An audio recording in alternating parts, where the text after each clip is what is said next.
शील विनय आदर्श श्रेष्ठता, तार बिना झंकार नहीं है। शिक्षा क्या स्वर साध सकेगी, यदि नैतिक आधार नहीं है।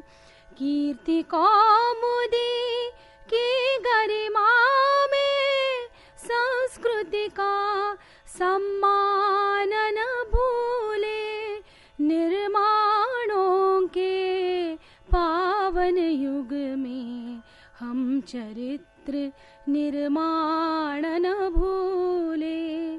आविष्कारों की कृतियों में, यदि मानव का प्यार नहीं है।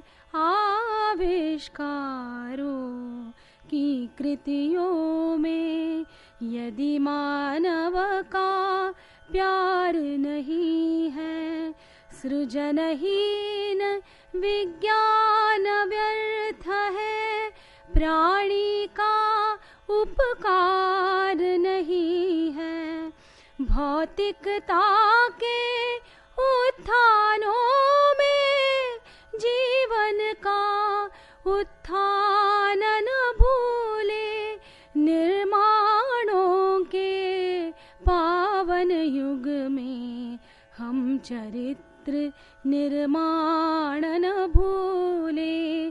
स्वार्थ साधना की आंधी में, वसुधा का कल्याण न भूले। निर्माणों के पावन युग में, हम चरित्र निर्माण न भूले। हम चरित्र निर्माण न भूले। धन्यवाद।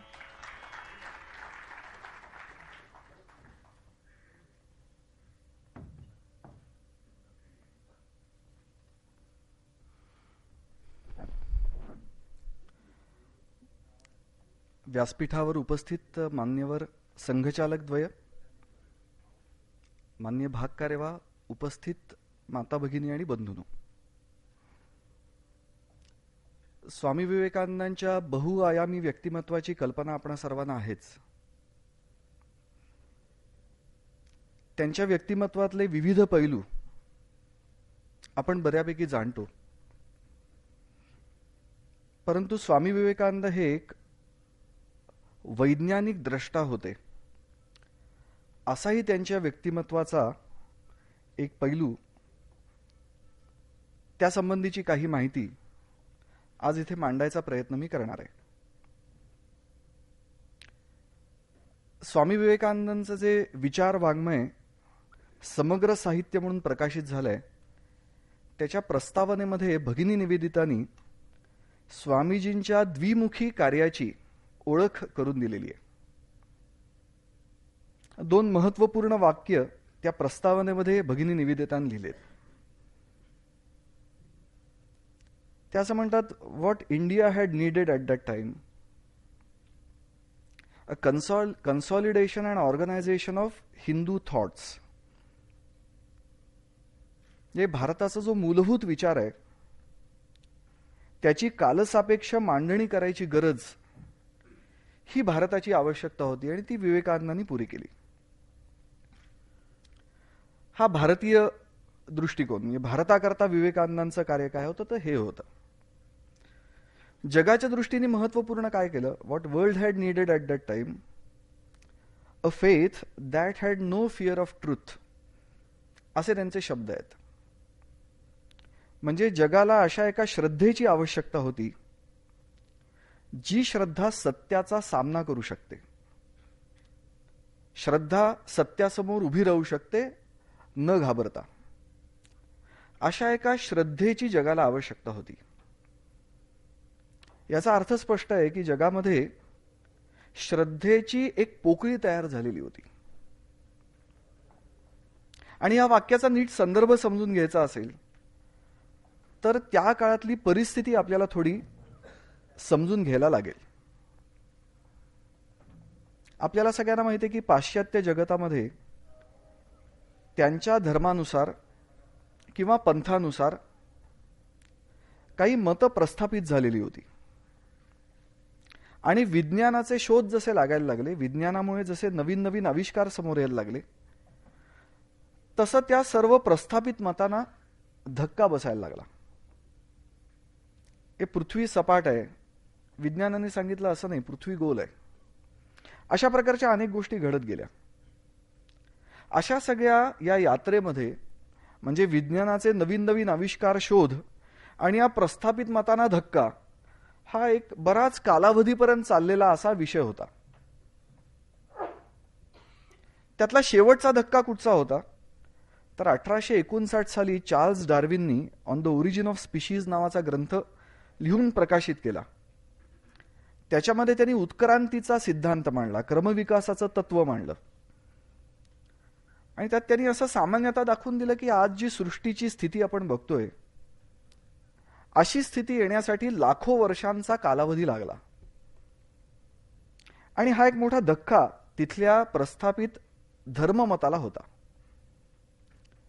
कारण तिथलं धर्ममत असं सांगत होतं की या सृष्टीची निर्मिती 7 दिवसात झाली. पहिले 6 दिवस, पहिला दिवस कुठचा हा खरं भारतीयांना प्रश्न पडू शकतो, पण त्यांच्या दृष्टीने हा जो प्रस्थापित सिद्धांताचा भाग होता तो असा होता की सोमवार ते शनिवार परमेश्वरांनी सृष्टी स्थापन केली, कष्ट केले, खूप दमला, म्हणून 7व्या दिवशी तो आराम करायला गेला. तो रविवारचा दिवस होता.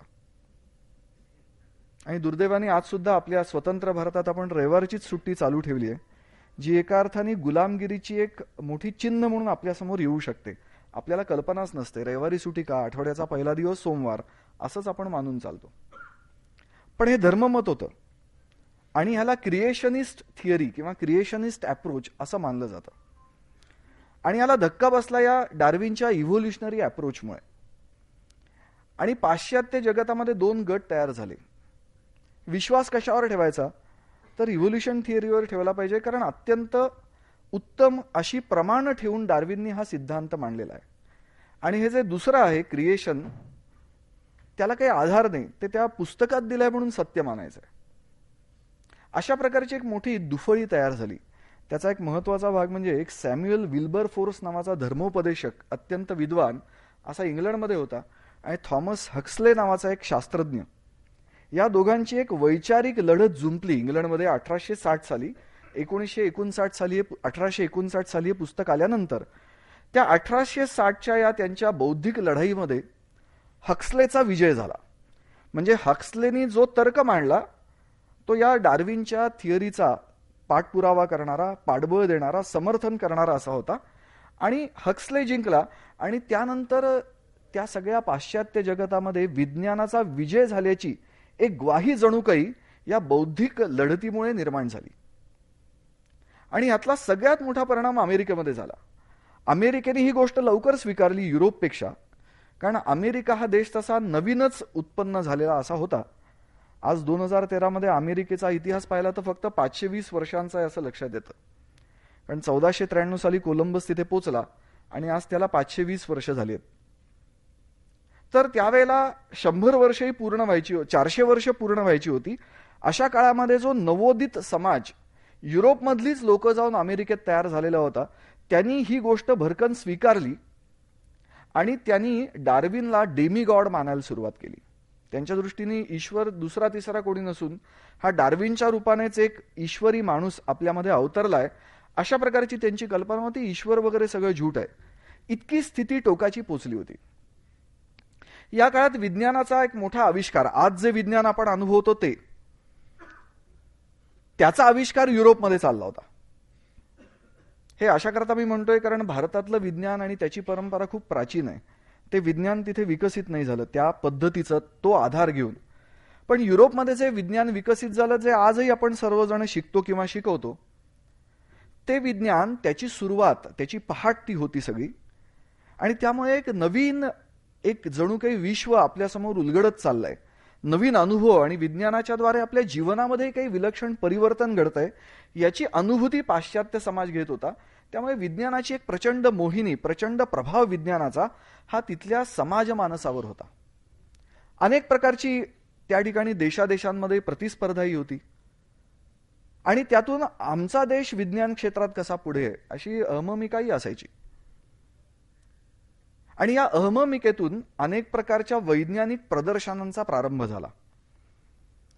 1893 साली विवेकानंद ज्या धर्मसंसदेमध्ये तिथे पोचले हिंदू धर्माचं प्रतिनिधित्व करायला, ती धर्मसंसद एका मोठ्या कार्यक्रमाचा एक घटक होती. धर्मसंसद हाच एकमेव कार्यक्रम असं नव्हतं. कोलंबसला 1493 साली तो तिथे पोचला आणि त्याला 1893 साली 400 वर्ष झाली म्हणून कोलंबसचं स्मरण करावं म्हणून अमेरिकन लोकांनी कोलंबियन वर्ल्ड एक्सपोजिशन करायचं ठरवलं होतं. पण त्याची पार्श्वभूमी अशी होती की 1789 साली फ्रेंच राज्यक्रांती झाली आणि 1889 साली फ्रान्सनी त्याला 100 वर्ष झाली म्हणून एक मोठं जागतिक प्रदर्शन विज्ञान तंत्रज्ञानाचं भरवलं होतं आणि आयफेल टॉवरची निर्मिती त्यावेळेला फ्रान्सनी केली आणि आपण किती तंत्रज्ञानात पुढे आहोत, अभियांत्रिकीमध्ये पुढे आहोत हे जगासमोर आणलं होतं. आणि असे अनेक शोध त्या काळात फ्रान्समध्ये लागलेले त्यांनी जगासमोर मांडले होते. हेतू एक होता की फ्रान्स हा विज्ञान तंत्रज्ञानाच्या बाबतीत जगामध्ये सर्वात अग्रेसर आहे. त्याचं निमित्त होतं 100 वर्ष फ्रेंच राज्यक्रांतीला झाल्याचं. अमेरिकन लोकांच्या मनामध्ये असं आलं आपणही काहीतरी असं केलं पाहिजे कारण आपला देश आणखीच पुढे आहे अशी त्यांना खात्री होती. निमित्त मिळालं. 1493 साली कोलंबस पोचला, त्याला 400 वर्ष होत आहेत म्हणून 1889 नंतर लगेच 4 वर्षांनी 1893 साली अमेरिकेने ती संधी उचलून कोलंबियन वर्ल्ड एक्सपोजिशन करायचं ठरवलं. त्यामध्ये अत्यंत महत्त्वाच्या गोष्टी घडलेल्या आपल्याला कदाचित माहिती असतील की फेरिस व्हील, आज जे आपण रोलर कोस्टर जे आपण ऐकतो सगळं, त्याचा प्रारंभ एका अर्थाने तिथून झाला. आज ऑल्टरनेटिंग करंट सिस्टीम ही जी वीज आपल्यापर्यंत इथे पोचते याचा पहिला आविष्कार निकोला टेस्ला नावाच्या एका मोठ्या शास्त्रज्ञांनी सर्वात पहिल्यांदा त्यामध्ये केला. तोपर्यंत थॉमस अल्वा एडिसनचंच राज्य चाललं होतं आणि ते डायरेक्ट करंटचं राज्य होतं. DC आणि AC असं आपण ऐकतो. हा निकोला टेस्ला मूळचा सर्बियातला, तो फ्रान्समध्ये एडिसनच्या कंपनीत नोकरी करायला आला आणि पुढे प्रतिभावान असल्यामुळे त्यांनी त्याला अमेरिकेत बोलावलं. पण एडिसन आणि या टेस्लाचं एक मोठं युद्ध सुरू झालं आणि विज्ञानाच्या इतिहासात तो सगळा जो अध्याय आहे त्याला वॉर ऑफ करंट्स या नावाने संबोधलं जातं. वॉर ऑफ करंट्स म्हणजे alternating current versus direct current असं ते युद्ध होतं म्हणून त्याला वॉर ऑफ करंट्स म्हणतात. त्यामध्ये हा टेस्ला जिंकला आणि त्या शिकागो नगरीला जे दिव्याने उजळून टाकायचं काम जे थॉमस अल्वा एडिसनकडे देण्यात आलं होतं पण त्याच्याकरता प्रचंड खर्च होणार होता, त्याच्याऐवजी त्या डायरेक्ट करंट सिस्टीमच्या ऐवजी ही जी ऑल्टरनेटिंग करंट सिस्टीम वापरली तर शिकागो नगरी अत्यंत कमी खर्चामध्ये पूर्णतः उजळून निघू शकते. हे पहिल्यांदा निकोला टेस्लाने दाखवून दिलं तिकडे आणि त्यामुळे टेस्ला पुढे जात राहिला. 1895 साली नायगाराच्या इथे त्यांनी पहिलं जलविद्युत निर्मिती केंद्र उभं केलं, त्यानंतर 2 वर्षांनी. पण टेस्लानी हे सगळं केलं होतं त्यामुळे टेस्ला हा अमेरिकेतला एक अत्यंत वरिष्ठ आणि सर्वात चर्चेला असलेला असा सर्वाधिक पुढे असलेला अग्रेसर असा शास्त्रज्ञ होता. कदाचित आपल्यापैकी खूप कमी लोकांना टेस्ला हे नाव माहिती असेल. मॅग्नेटिक फ्लक्सचं युनिट आहे ते टेस्ला या नावानी आहे. तर हा टेस्ला तो खूप प्रतिभावान असा होता. हो, टेस्ला हा त्या ठिकाणी अत्यंत सर्वांच्या मनावर आपला प्रभाव गाजवणारा असा शास्त्रज्ञ होता आणि त्या ठिकाणी अमेरिकेने हे आपलं सगळं विज्ञान तंत्रज्ञानातलं प्रदर्शन तिथे करायचं ठरलं होतं. त्यांनी केलं ते तसं. त्याच्यामध्ये एक चर्चा अशी झाली की विज्ञान तंत्रज्ञानामुळे जशी मानवजातीची प्रगती होते, तो एक अत्यंत महत्त्वाचा आधार आहे प्रगतीचा, तसाच धर्मसुद्धा मानवाच्या प्रगतीमध्ये एक अत्यंत महत्त्वाचा असा घटक आहे. त्यामुळे या सगळ्या प्रदर्शनामध्ये आपण धर्मासाठी सुद्धा काहीतरी कार्यक्रम केला पाहिजे आणि त्यातून हा धर्मसंसदेचा विचार पुढे आला आणि 1891 साली त्याची सुरुवात झाली तयारीची आणि प्रत्यक्ष ही धर्मसंसद घडली. स्वामी विवेकानंदांचं प्रामुख्याने आपल्या डोळ्यासमोर प्रभावी अशा प्रकारचं जे उपस्थिती आणि व्यक्तित्व येतं ते त्यापासून येतं. पण आपल्याला सर्वांना हे लक्षात ठेवलं पाहिजे की 31 मे 1893 स्वामीजी मुंबईतनं निघाले तिकडे जाण्यासाठी. ते थेट अमेरिकेत गेले नाहीत. त्यांचं जहाज हाँगकाँग आणि पुढे कॅन्टनला जाऊन थांबलं. 3 दिवस ते जहाज थांबणार होतं. 3 दिवस कॅन्टन आणि त्याच्या अलीकडे हाँगकाँगला थांबलं म्हणून हाँगकाँग अशा दोन्ही गोष्टी स्वामीजींनी चांगल्या पाहायचा प्रयत्न केला आणि जाणीवपूर्वक ते जपानमध्ये काही काळ थांबले. सुमारे 10-12 दिवसाचा काळ त्यांनी जपानमध्ये घालवला आणि त्याची अत्यंत सुरेख टिपणं, जे काय त्यांनी टिपलं जपानमध्ये हे आपल्याला स्वामीजींच्या पत्रातनं पाहायला मिळतं. महत्वाची 3 उदाहरणं सांगण्यासारखी आहेत विज्ञान तंत्रज्ञानाचा विषय म्हणून. स्वामीजींनी असं म्हटलं की जपान युद्धाच्या तयारीत आहे असं मला दिसतं, आणि ते युद्ध त्यांचं चीन बरोबर होणार आहे, पण जपान हा युद्धाची तयारी आमच्या स्वतःच्या बळावर आम्ही करू असा प्रयत्न करतोय, आणि इथल्या तंत्रज्ञानी एक उत्कृष्ट बंदूक तयार केलेली आहे, ती युरोपातल्या कुठच्याही बंदुकीपेक्षा श्रेष्ठ आहे असं इथलं सर्व लोक बोलतायत, आणि हे कौतुक करण्यासारखी गोष्ट आहे असं स्वामीजींचं निरीक्षण आहे. पुढे ते म्हणतात, मी एका मॅच फॅक्टरीत गेलो होतो, म्हणजे आगपेटीचा कारखाना. त्या कारखान्यात गेल्यानंतर तिथल्या मंडळींशी बोलल्यानंतर स्वामीजी असं म्हणतात की जपानमधला प्रत्येक माणूस माझा देश स्वावलंबी कसा होईल, विज्ञान तंत्रज्ञानाच्या क्षेत्रात माझा देश स्वावलंबी झाला पाहिजे याची तळमळ असलेला माणूस आहे असं माझ्या लक्षात येतं, आणि ते स्वतःच्या देशात मिळणाऱ्या संसाधनांवरच विज्ञान तंत्रज्ञान विकसित करू इच्छितात. त्याने एका बोगद्याचं वर्णन केलं की 1 मैल लांबीचा बोगदा त्यावेळच्या तंत्रज्ञानी हा उत्तमरित्या तयार केलेला आहे, आणि तो जपाननीच ते तंत्र विकसित केलंय. अशा प्रकारच्या काही गोष्टी स्वामीजींनी मुद्दाम लिहिल्यात. 3 शहरांना त्यांनी किमान भेटी दिल्या जपानमध्ये, आणि म्हणजे क्योटो, टोकियो, आणि नंतर ते योकोहामाला आले. योकोहामावरनं ते पुढे व्हँकुव्हरला पुढच्या प्रवासाकरता निघाले. नंतर त्याचा एक उल्लेख होईल म्हणून सांगून ठेवतो की त्याच वेळेला जमशेदजी टाटा हे योगायोगाने अमेरिकेत जाण्याकरता मुंबईवरनं निघाले. तेच जहाज योकोहामा मार्गे व्हँकुव्हरला गेलं, आणि त्या व्हँकुव्हरला जाणाऱ्या जहाजामध्ये योकोहामा या बंदरामध्ये स्वामी विवेकानंद चढले. योगायोगाने या 2 महापुरुषांची गाठ तिथे पडली. त्या संबंधीचा उल्लेख मी नंतर करीन, पण जाता आता हे सांगून ठेवतो. स्वामीजी अमेरिकेत गेल्यानंतर स्वामीजींनी ही सगळी त्या कोलंबियन वर्ल्ड एक्सपोजिशनची तयारी पाहिली. स्वामीजीने ते प्रत्यक्ष प्रदर्शन खूप अत्यंत बारकाईने पाहायचा प्रयत्न केला. त्यात स्वामीजींची त्यांची निरीक्षणही त्यांनी दिलेली आहेत की कशा प्रकारे स्वामीजी टिपत होते की विज्ञान तंत्रज्ञानाची प्रगती त्यांनी केली. हे सगळं पाहिल्यानंतर आपल्याला असं लक्षात येतं की स्वामीजींनी पाश्चात्य मानसिकतेचा अत्यंत उत्तम अभ्यास या काळात केलेला होता. त्याच्या पूर्वीच्या काळातही केला होता, कारण एक 1892 सालची आठवण अशी आहे की ते पुण्यावरनं कोल्हापूर आणि कोल्हापुरावरनं बेळगावला गेले, आणि बेळगावला हरिपाद मित्र नावाच्या एका बंगाली गृहस्थांकडे ते काही काळ राहिले होते. ते अत्यंत ईश्वराला न मानणारे असे गृहस्थ होते, आणि स्वामीजींच्या त्या 10 दिवसांच्या वास्तव्यानंतर ते ईश्वराला मानायला लागले. असा प्रवास झाला त्यांचा. त्यांनी काही आठवणी लिहून ठेवल्यात की स्वामीजींचं ईश्वराविषयीचं मत काय होतं. There cannot be 2 infinities because modern science cannot entertain this, असं स्वामीजींनी त्यांना सांगितलं होतं. लिहून ठेवलंय त्यांनी. स्वामीजींच्या झोळीमध्ये त्यांना काही पुस्तकं, 1-2 पुस्तकं, एक गीतेचं होतं, आणि दुसरं त्यांना सापडलं ज्यूल्स व्हर्नचं. आपल्याला माहिती आहे की आपल्या जगाच्या या अर्वाचीन